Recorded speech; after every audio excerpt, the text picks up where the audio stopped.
In the land of Canaan, there lived a man named Jacob. Jacob had 12 sons, but one of them held a very special place in his heart. That son was Joseph. Joseph was young, bright, and full of life. His father loved him deeply and gave him a beautiful robe of many colors. One morning, Joseph ran through the fields looking for his brothers.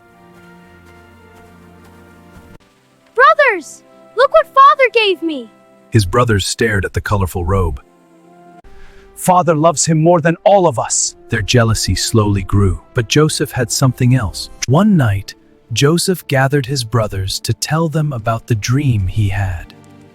I had a dream. We were all gathering grain in the field, and suddenly my bundle stood tall while yours bowed down to it. So you think you will rule over us? But Joseph had another dream. The sun, the moon, and 11 stars but down to me. Even Jacob was surprised. My son, are you saying your mother and I will bow to you? The dreams confused everyone, but Joseph believed they meant something important. However, his brothers did not see dreams. They only saw pride. And deep inside their hearts, jealousy began to turn into something darker. They did not know it yet, but those dreams were the beginning of a journey that would change all their lives forever. Days passed. Joseph's brothers went far away to graze their father's sheep near Shechem. Jacob became worried. Joseph, go and check on your brothers and bring me news. Joseph obeyed. He walked many miles under the hot sun. When the brothers saw him coming in the distance, the colorful robe was easy to recognize. Look, here comes the dreamer. Anger burned in their hearts. Let us kill him and throw him into a pit. But Reuben, the oldest brother, had a different idea. No, do not kill him. Throw him into a pit instead. Reuben secretly planned to rescue Joseph later. Joseph finally arrived, smiling. Brothers, Father sent me to check on you guys. Before he could finish, they grabbed him. They tore off his beautiful robe. Brothers, please! What are you doing? They pushed him into a deep, empty pit. Joseph cried for help, but the brothers sat down and began eating as if nothing had happened.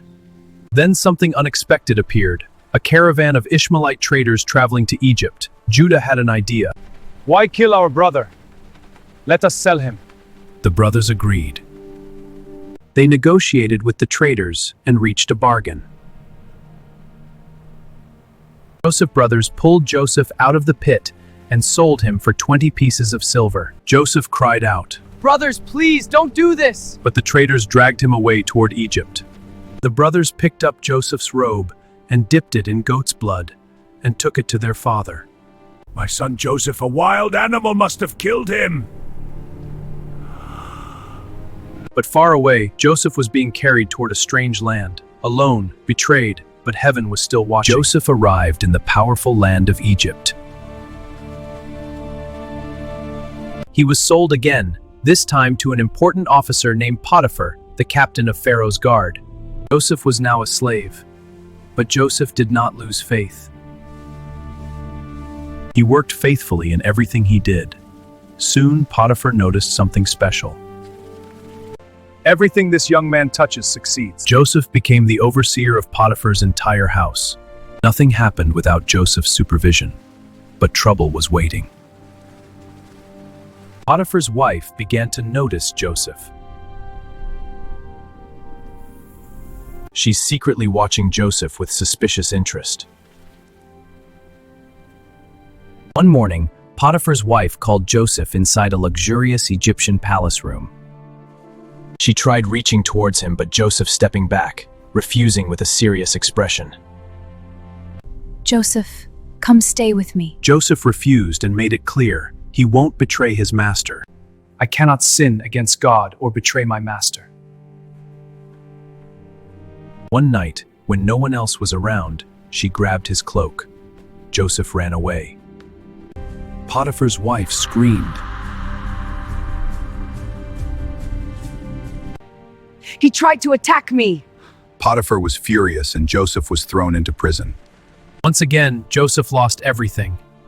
But even inside prison, God had not forgotten him. The prison was dark and cold, but something unusual happened again. Joseph found favor with the prison keeper. Soon, Joseph was placed in charge of the other prisoners. One night, two important prisoners arrived, the Pharaoh's cupbearer and Pharaoh's baker. They both had troubling dreams. Joseph noticed their worried faces. Why do you both look so troubled? We had dreams, but no one can explain them. Interpretations belong to God. Tell me your dreams. The cupbearer spoke first. Joseph listened carefully. Then he said, In 3 days, Pharaoh will restore you to your position. Then the baker told his dream.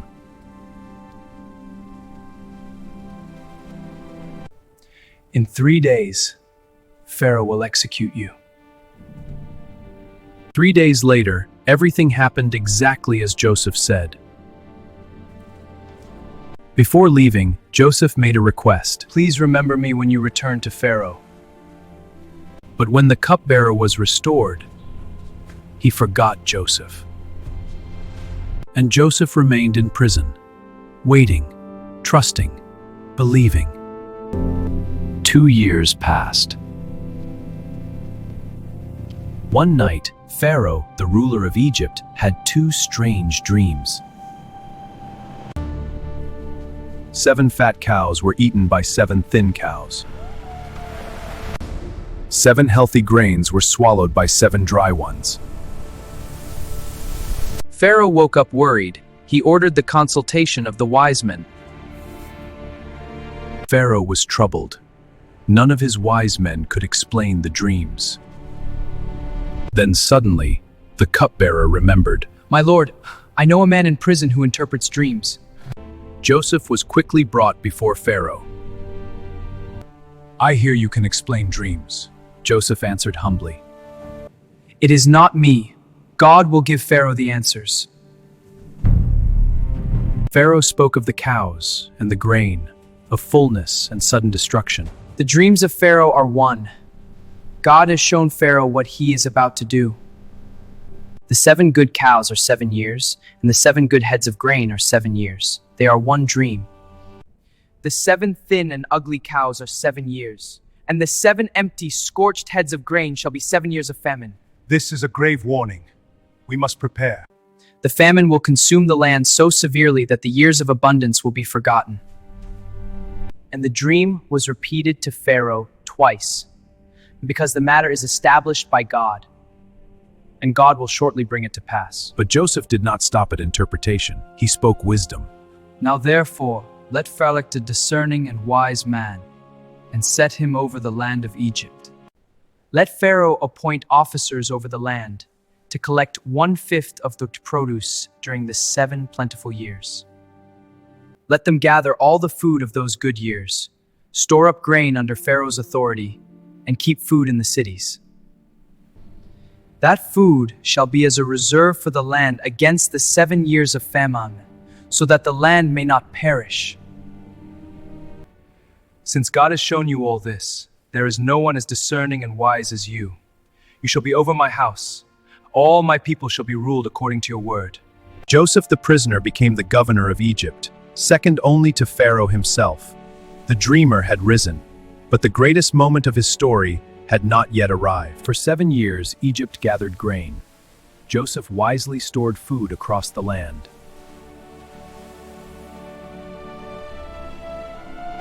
Workers storing massive grain supplies under Joseph's supervision.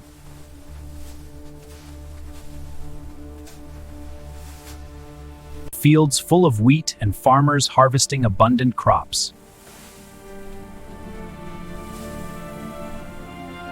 Then the famine came, and it spread far beyond Egypt.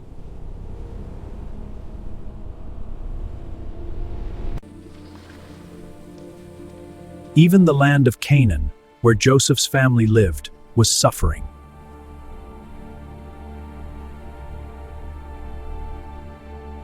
Jacob called his sons. I heard there is food in Egypt. Go and buy grain.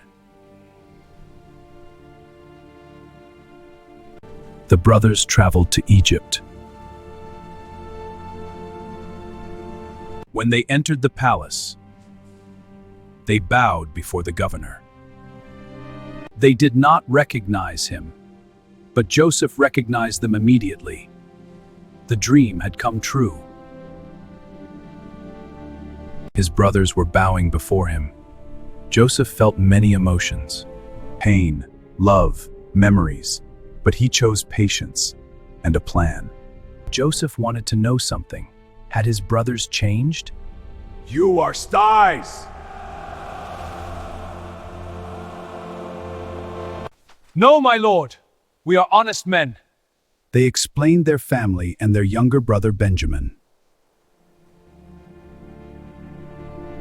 Joseph demanded proof.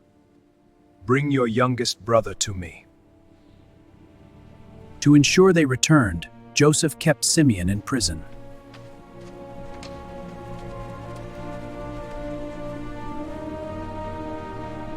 The brothers returned home. Jacob was heartbroken again.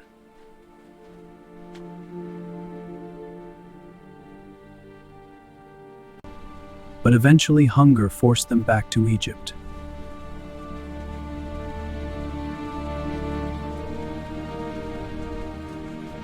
This time, they brought Benjamin. Joseph saw his younger brother. Emotion filled his heart. But the final test was still coming. Joseph prepared a feast for them, but secretly he placed his silver cup inside Benjamin's bag. As they left, soldiers stopped them. Someone stole the governor's cup. The cup was found in Benjamin's bag. He was brought to the governor. Joseph pretended to be angry. Benjamin will remain as my slave. The brothers were devastated, but then something powerful happened. Judah stepped forward. Please, take me instead. Our father will die of grief if Benjamin does not return. Joseph realized something. His brothers had changed. They were no longer the cruel men who sold him. They were willing to sacrifice themselves. Joseph could not hold his emotions anymore.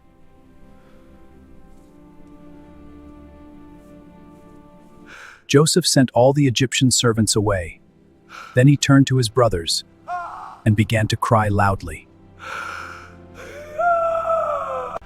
I am Joseph, your brother, the one you sold into Egypt. They trembled with fear, but Joseph stepped forward. Do not be afraid. You meant evil against me, but God meant it for good. Joseph embraced Benjamin. Then he hugged all his brothers. Tears filled the room. A broken family was being healed. Joseph invited his entire family to live in Egypt. Jacob traveled with great joy. When he finally saw Joseph alive, he wept. Now I can die in peace. Joseph provided land and food for his entire family.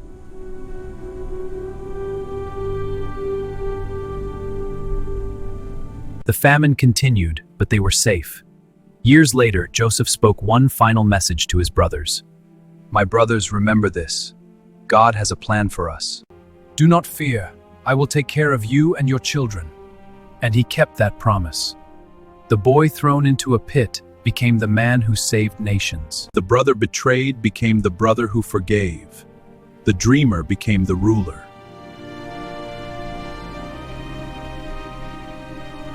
And through every pain, every prison, every betrayal, God was working, turning suffering into victory. Because when God writes your story, the ending is always greater than the beginning. And that is the story of Joseph, from pit to palace.